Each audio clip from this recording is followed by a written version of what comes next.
Hello guys, welcome back to Realise View. This is me Alex Manuel. ഖത്തറിൽ നിന്നാണ് സംസാരിക്കുന്നത്. ഇവിടെ യുദ്ധ പശ്ചാത്തലത്തിൽ തന്നെയാണ് ഞങ്ങളിപ്പോൾ നിൽക്കുന്നത്. അത്യാവശ്യം ഫ്രീക്വൻ്റ് ആയിട്ടുള്ള മിസൈൽസ് വരികയും അതിനൊക്കെ ഇൻ്റർസെപ്റ്റ് ചെയ്യുകയും ചെയ്തിട്ടുണ്ട്.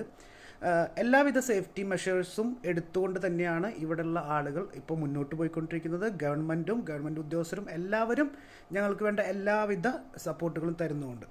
ദൈവത്തോർത്ത് എനിക്ക് പറയാനുള്ള കാര്യം, തന്തയ്ക്ക് 10 ദിവസം മുൻപ് ജനിച്ച മലയാളം മീഡിയാസോ അല്ലെങ്കിൽ അതുപോലുള്ള വാർത്താ ചാനലുകളോ കണ്ടിട്ട് ഇവിടെ ഭയങ്കര പ്രശ്നമാണെന്ന് കരുതി നിങ്ങൾ നാട്ടിലുള്ളവർ പാനിക്കാവരുത്. നിങ്ങൾ ഒരു വിശ്വാസത്തിലെടുക്കാൻ പറ്റുന്ന വാർത്തകൾ മാത്രം എടുക്കുക. അതുപോലുള്ള ചാനലുകളിൽ നിന്ന് അല്ലെങ്കിൽ നിങ്ങളുടെ ബന്ധുക്കളോ അല്ലെങ്കിൽ സുഹൃത്തുക്കളോ ആയിട്ടുള്ള ആളുകളിൽ നിന്ന് എന്താ പറയുക, ആവശ്യമായിട്ടുള്ള ഡാറ്റാസ് കളക്ട് ചെയ്ത് അത് മാത്രമേ വിശ്വസിക്കാവൂ. ആരും പാനിക് ആവരുത്. ഞങ്ങൾ സേഫാണ്. ഓക്കെ, അപ്പോൾ നിങ്ങൾ ചെയ്യേണ്ട കാര്യം എത്രയും പെട്ടെന്ന് ഇതെല്ലാം അവസാനിക്കാനും നല്ല രീതിയിൽ പോകാനും വേണ്ടി ഞങ്ങൾക്ക് വേണ്ടി പ്രാർത്ഥിക്കുക. Everything is all right now. Please don't panic. അതും ഈ പറയുന്ന റീച്ച് കൂട്ടാൻ വേണ്ടിയിട്ടുള്ള മലയാളം ചാനലുകൾ കണ്ടുകൊണ്ട്. Please. Thank you so much.